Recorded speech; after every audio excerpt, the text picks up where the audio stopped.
برطانیہ کے مختلف شہروں میں لوٹ مار اور فسادات کو آج 5واں دن ہے۔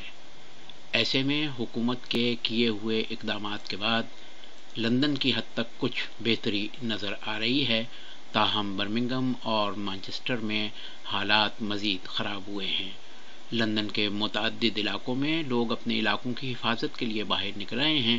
اینفیلڈ کے علاقے میں کئی سو افراد اپنے علاقے کی حفاظت کے لیے سڑکوں پر مارچ کر رہے ہیں، جبکہ لندن کے معروف ساؤتھ ہال میں سکھ برادری سے تعلق رکھنے والے سینکڑوں افراد اپنے گردواروں اور علاقے کی حفاظت کے لیے وہاں موجود ہیں۔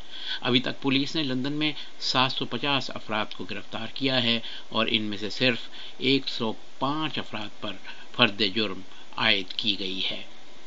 اطلاعات کے مطابق 16,000 پولیس اہلکاروں کو تعینات کر کے حکومت نے لندن میں لگی آگ پر کسی حد تک قابو پا لیا ہے، تاہم دیگر علاقوں میں لگی آگ تاحال قابو میں نہیں آ سکی۔ جلاؤ گھراؤ اور لوٹ مار میں کروڑوں پاؤنڈز کے نقصان کے بعد قائد حزب مخالف سمیت متعدد شہری بھی فوج کی مدد لینے کا مطالبہ کر رہے ہیں۔ ہنگامہ آرائی کے واقعات میں گرفتار افراد کو عدالتوں میں پیش کیا جا رہا ہے۔